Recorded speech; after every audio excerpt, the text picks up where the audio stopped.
This is Glow in the Dark Radio.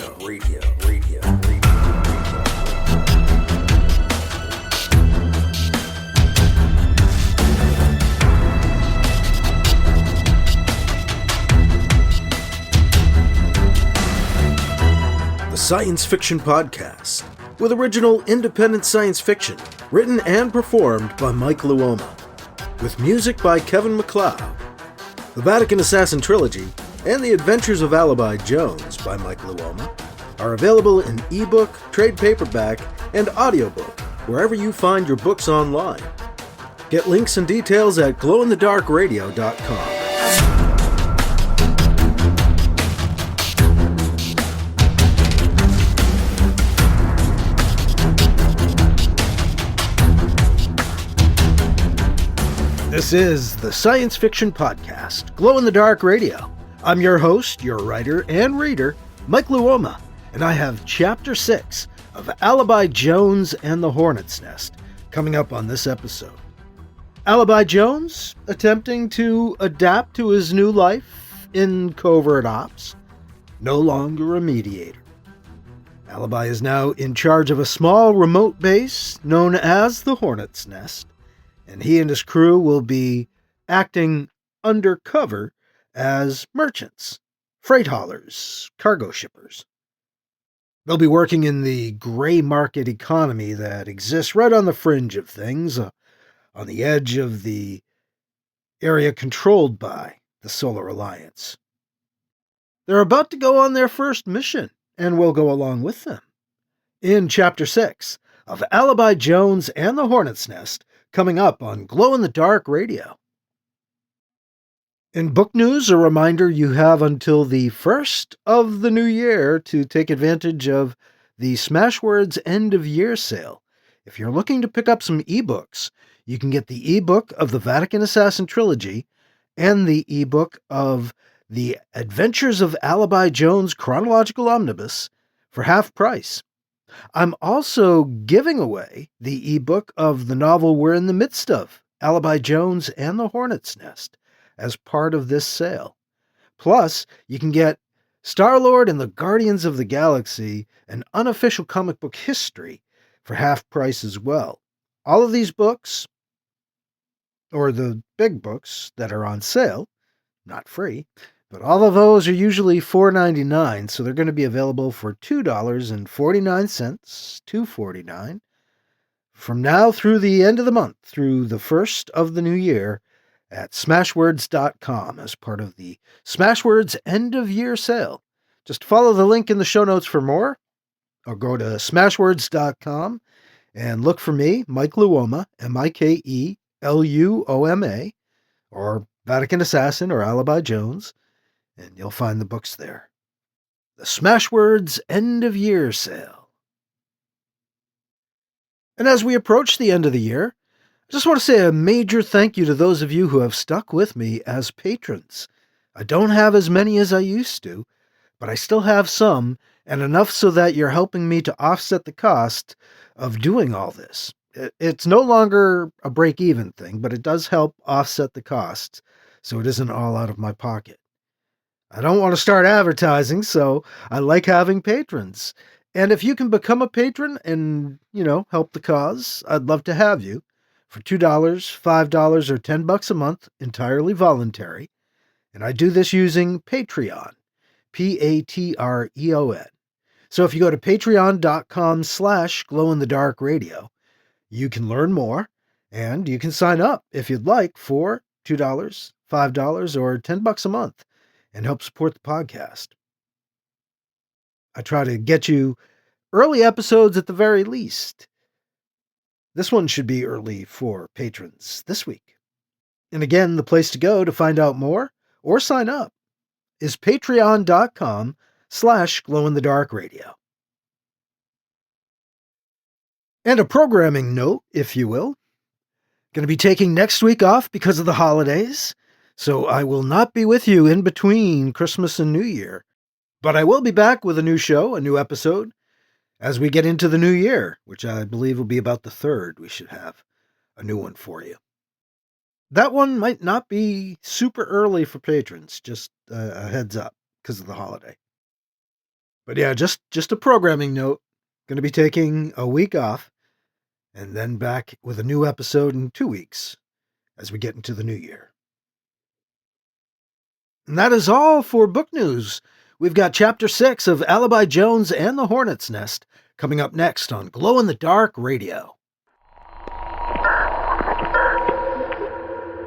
50 years ago, Mira, humankind's last hope to find new resources, departed the solar system. 7 years into her mission, she disappeared. She has returned.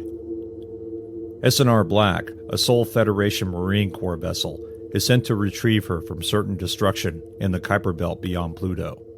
What they find will change humankind forever. From Parsec award-winning author Paul E. Cooley, Derelict, Marines, Part 1 of the Derelict Saga, combines military sci-fi, space opera, mystery, and suspense to create a journey you won't forget. Podcast available at shadowpublications.com. Paperback and ebook available from amazon.com. Some mysteries shouldn't be solved.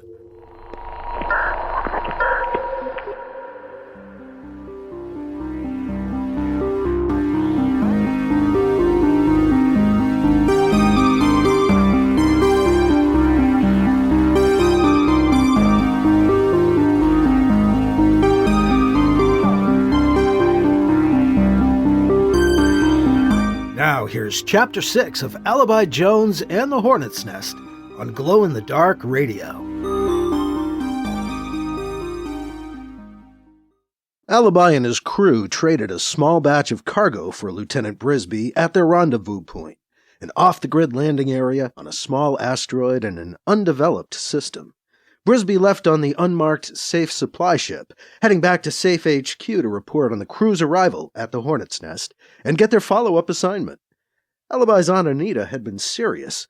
There was to be no direct communication, no wand communication, nothing between their base, the Hornet's Nest, and the Solar Alliance Interplanetary Force.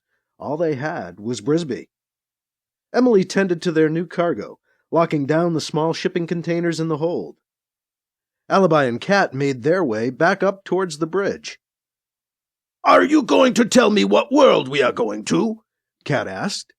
"Guess I can now," Alibi said. "Argentium 4. "Argentium?" Kat repeated. "The home base of smuggler and criminal Tony Yang?" "Yup, although he prefers to highlight his silver mining business," Alibi said. "That's why you Dakur deal with him, right?" "We deal with him. There is an embassy there, but there is more silver in the name of his star than there is on any of the worlds in that system," Kat noted. "Silver mining is his front. There are other ways Tony Yang is useful to the Dakur. I would imagine we are not going for silver?" "Nope," Alibi said. "He has something else we need, something he stole." They grew quiet as they reached the bridge and took their seats to begin the pre-flight checklist. Alibi ran a scan of the surface around them to be sure they were clear to launch. Their cargo liaison's ship was safely off the rock and out of range. "Systems are go," Kat said. "Checklist complete." "Checks out here too," Alibi said. "Ready." Alibi lifted their ship off the surface of the asteroid. He let the cruiser float up a short distance away from the rock before fully firing up the engines. The rendezvous location presented challenges. The cruiser needed to clear the asteroids in order to shift into transspace. Alibi started weaving the ship through the asteroid field towards a safe transspace jump point. "Feel like a real pilot. Actually have to work to steer through these things." "We are going after something Yang stole. From you?" Kat asked, picking up their conversation as his responsibilities ebbed after the launch. Alibi shook his head. "Stole? Yes, it's stolen, but not from me," Alibi said, not looking away from the screens in front of him. He kept focused on the asteroids outside while he listened to Kat. "Well, then, the Solar Alliance, yes?" Kat asked. "No," Alibi said. "Really?" Kat was puzzled and growing annoyed. "From whom did he steal this thing, then?" "The Devrisium." "Oh," Kat said. The Catman looked back over his shoulder. He couldn't help himself. There was nothing there. "Do you know, I find it hard to remember much about them, but I do remember they were dangerous, and now they are gone? They're gone, Alibi said. They lost a war they started against us. Against me. A time war. That all sounds familiar, Kat said. Odd that it is difficult to recall. I've recorded some stories trying to remember things, Alibi said, but I always lose track of the files, forget where I've saved them. That is odd as well, Kat observed. I'm sure it has something to do with time paradoxes. The Devrasium messed around with the time stream. Some of the ripples, the effects from that, might be erasing them from it. A lot of their tech has disappeared too, Alibi told him, so any that turns up is valuable. Valuable? So, this is not going to be a public visit then, Kat noted. Public? Alibi asked. Depends on what you mean by that. We'll go in undercover. Alibi Jones, ex-mediator turned free trader, and his crew on the A.D. Foster. Why would they let us land? Kat asked. Yang likes lobster, Alibi said. That's our cargo. We've got a bunch on ice in our hold right now, fresh from Earth itself. It may or may not be the same lobster that disappeared from a commercial carrier out of depot this morning. Certainly no markings to suggest it is. I see, Kat said. You will suggest a trade then. The Devrasium thing for the lobster. If only, Alibi laughed. I'll bring up the lobster and see what they offer. Haggle a little. Hope it gets us into land. We'll look for the Devrasium thing once we're down. Any chance your embassy can help? Kat sighed. It is not my embassy, though we may be able to get landing rights through them. I will send a message. Thanks, Kat. Alibi grew curious. Why do you have a diplomatic mission on Argentium 4 anyway? Alibi asked Kat. Seems a strange choice for the Dakur. Yes, Kat admitted. I am not sure it is possible to be diplomatic with a warlord like Tony Yang. Then why have an embassy? Alibi asked. It is not a diplomatic embassy, Kat said. It is a commercial embassy, run by the commercial families of the Dakur. So it really isn't your embassy, Alibi said, disappointed. Not the diplomatic families, huh? Weird to divide it up like that. And here I thought we might have an edge. I do have some cousins there, among the commercial families, Kat said. People I know. We will be among friends. Kat didn't sound sure on the last word. Are they friends with Yang too? Alibi asked. Yes, of course, Kat said. They must be to do their jobs, perform their family functions. Will they help us? To get this Devrasium thing from Yang? Kat asked. No. To them it will seem to be, well, stealing. But they'll help us land? That's a plus, Alibi said. We will only tell them about the lobster, Kat said. Not about the other thing. What thing? Emily asked, returning to the bridge. She grabbed the seat behind Alibi's. A micro power source, Alibi said. A Devrasium power core. Tiny thing that produces insane amounts of power. The Devrasium use them to power their exosuits, their time travel devices. Small, but potent. Like we Dakur, Kat interjected. Alibi gave him a look. Kat stared back for a moment. I can see where a warlord like Yang would desire such a thing, Kat observed. Yang? Emily asked. He's a criminal operating on the edge of human Solar Alliance space near Depot. Place called Argentium 4, Alibi said. Got his hands on that Devrasium power core. The Solar Alliance would like us to get it from him, for them. Got a trade? Don't think the lobster's gonna do it, Emily joked. Nobody gives up Devrasium stuff. It's priceless. She's remembering more about the Devrasium. Good. The lobster's our red herring, Alibi said. Get it? Ugh, Emily grunted. My translator just made a strange noise, Kat said. More of your Eddie? A joke? Alibi shrugged. Guess it didn't translate. Wasn't a very good one, Emily said. Alibi glanced back at her. She laughed. My guess is this mission comes from the project, Alibi said. They're trying to get their hands on any remaining Devrasium tech. You are sure the Devrasium will not show up looking for it as well? Kat asked. They're gone, Alibi said. I can assure you. Yang is a far more real and actual threat.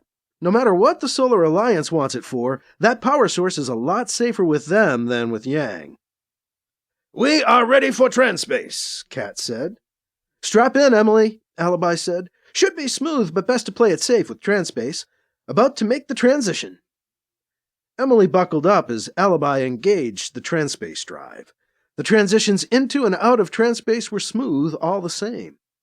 They arrived in the Argentium system. The helm controls pinged with a message for Kat, a secure transmission from the Dakur embassy on the planet below.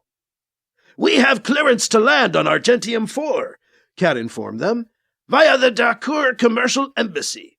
I have declared our cargo. Excellent, Alibi said. Why don't you take us in? The Catman piloted the cruiser down through the atmosphere in to land in a bay indicated by the Dakur embassy. Kat's cousin, Schleswig Kavargar, waiting for them at the landing bay, greeted them as they disembarked. Hello, cousin Katrafundler, the black, white, and gray-haired Dakur purred. Hello, human Alibi Jones. I am Schleswig Kavargar.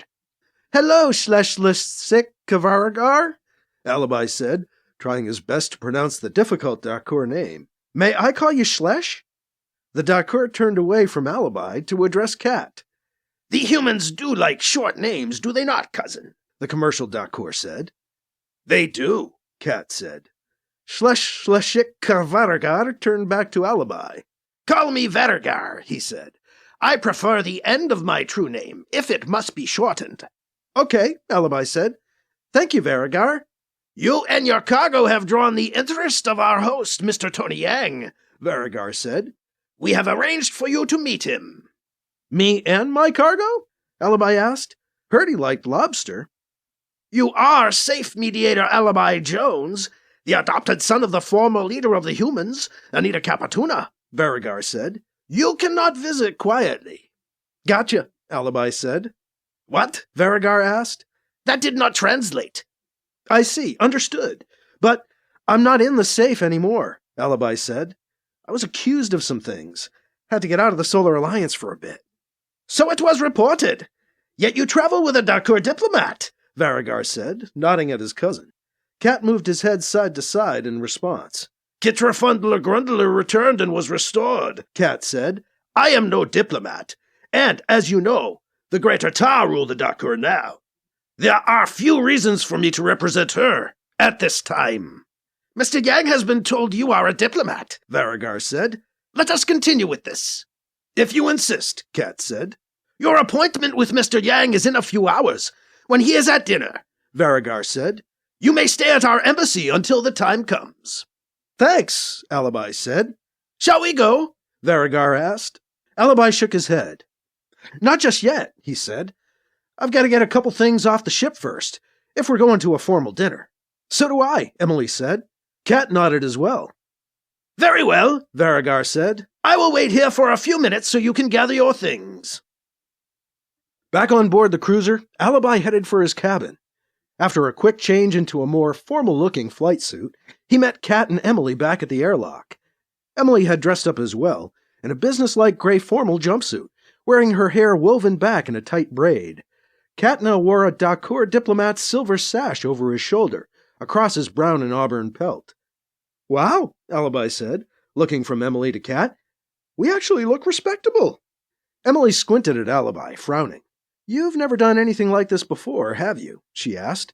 Alibi shrugged and shook his head. Nope, he admitted. First time for everything, though, huh? Emily rolled her eyes. Come on, Alibi said. Vergar's waiting. Vergar nodded approvingly at their change of wardrobe as they left the ship's airlock. Yes, very good, he told them. Very good. It will be a while still, however. For the time being, we have a lounge inside the embassy ready for you. You can relax there before our meeting. Thank you, Alibi said. Vergar gestured for them to precede him out of the landing bay and into the embassy proper. Alibi found the somewhat familiar surroundings did put him a little more at ease. The Dakur, being of slightly smaller stature than humans, built on a slightly smaller scale.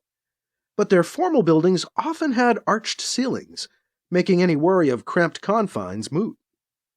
The Darkur Trade Embassy on Argentium was built in that style, its 5 towers reminiscent of twisted and elongated translucent white domes. The interior ceilings arched overhead as they entered the embassy's main hall. "Welcome to her," Varigar said. "Yang grants us sovereignty inside the embassy here on Argentium," Varigar explained. "So long as you are within our walls, it is as if you were on her itself." "Thank you," Alibi replied. Emily nodded. Cat visibly relaxed. He looked smaller, resting back on his heels, with his fur no longer on end. Alibi wasn't relaxing yet. He looked around to see if any representatives of the Greater Ta were visible. "Alibi Jones, is there a problem?" Varigar asked, noting his disquiet. "When I was last on her, there were—" Alibi paused. He wasn't sure how to put it diplomatically. "Others. There, I mean, asserting themselves." Alibi let the sentence hang. "Ah," Varigar said. "I understand. No, they are not here. We are traders. To this point, they have not asked for us to answer to them." Varigar paused for a moment, also considering his words carefully. "And we have not actively sought their engagement. It has not yet seemed necessary out here, quite distant from their areas of hegemony." "I understand," Alibi said, smiling at Varigar. "Glad you are free to operate as you see fit." "Is any being ever truly free?" Varigar said. "There he goes," Cat said, a touch of disdain in his voice. "The traders like to ask questions without answers. They like to create uncertainty." "We call those rhetorical questions," Emily said. "You ask them to get people thinking." Varigar nodded at her. "There is nothing wrong with thinking," Varigar said. Alibi and Emily looked from Varigar back to Cat. "What?" Cat said. "Do not look at me like that. We Darkur diplomats need certainties. Darkur traders deal in uncertainties." "You are traveling with human traders," Varigar pointed out to Cat. "I would advise you to accustom yourself to uncertainty." Alibi thought he saw Cat with the Darkur equivalent of a scowl snarling up his cat-like face. "Well, I'm certain I want Cat in my crew and on my ship," Alibi said. "There's some certainty for you, Cat." If Alibi was reading Cat's expression correctly, his comment didn't help. Varigar stopped their small group in the middle of the embassy's main hall. Other Darkur on errands unknown passed by them in ones and twos. The embassy was busy. Alibi noticed a few other humans walking around the hall, as well as 2 flays. Evidently, the Darkur embassy was a commercial hub for a few races on Argentium. "There is a lounge over here," Varigar said. He turned and walked over towards a door on the right side of the hall.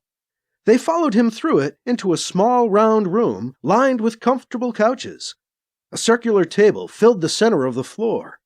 White light streamed into the room from outside through high, thin horizontal windows circling the space, set about a foot below the 8-foot-high domed ceiling.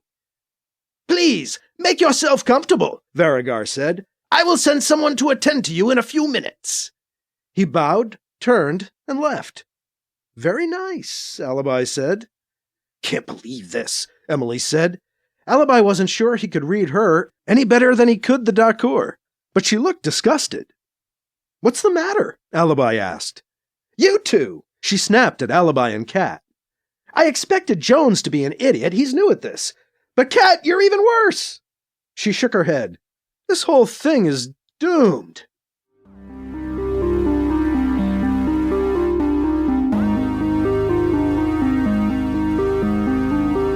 That was Chapter 6 of Alibi Jones and the Hornet's Nest on Glow-in-the-Dark Radio, part of the Adventures of Alibi Jones Chronological Omnibus. It's being brought to you in its entirety on the podcast, novel by novel. Doomed? We shall see. Alibi Jones and his crew are on Argentium 4, waiting to visit with crime lord Tony Yang to see if they can tempt and distract him with lobster while they try to steal a Devrisium relic Yang is said to possess. We'll join back up with them in the Darkur Embassy Lounge in Chapter 7 of Alibi Jones and the Hornet's Nest, next time on Glow in the Dark Radio. Again, a note about book news. You have until the 1st of the new year to take advantage of the Smashwords end-of-year sale. Just head to smashwords.com and look for Mike Luoma, Mikeluoma, or Alibi Jones, or Vatican Assassin. And you can get the Vatican Assassin trilogy, The Adventures of Alibi Jones Chronological Omnibus, or the Star-Lord and the Guardians of the Galaxy Unofficial Comic Book History for half price. Each of those usually $4.99, just $2.49 for the ebook during the Smashwords end-of-year sale. Again, just go to smashwords.com and look for me or the books, or follow the link that's in the show notes. And the book we're in the midst of that you're listening to, Alibi Jones and the Hornet's Nest, that standalone novel, is available for free during this sale, going on, again, through the 1st of the new year, January 1st, 2026, at smashwords.com. I'll be taking a week off, so there will not be a new episode in between Christmas and New Year's. I'll be back with a new one for you on January 3rd of the new year. Taking a week off for the holiday. And once again, as the year does draw towards its close, a major thank you to those of you who have stuck with me as patrons and help support the podcast and contribute to keeping things going. I appreciate it. Thank you again, and I hope you can stick with me for another year or so. We'll see what happens. That is all for this week, and for this year. I'm your host, your writer and reader, Mike Luoma. Thank you again for listening to Glow in the Dark Radio.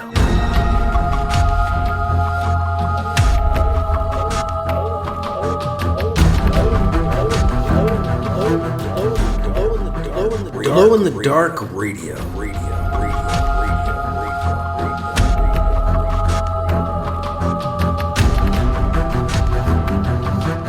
This podcast presentation is copyright 2025 by Michael F. Luoma and is protected under a Creative Commons Attribution, Non-Commercial, No Derivatives 4.0 International License, CC by NC-ND 4.0. Music by Kevin MacLeod. You can find his work at Incompetech.com.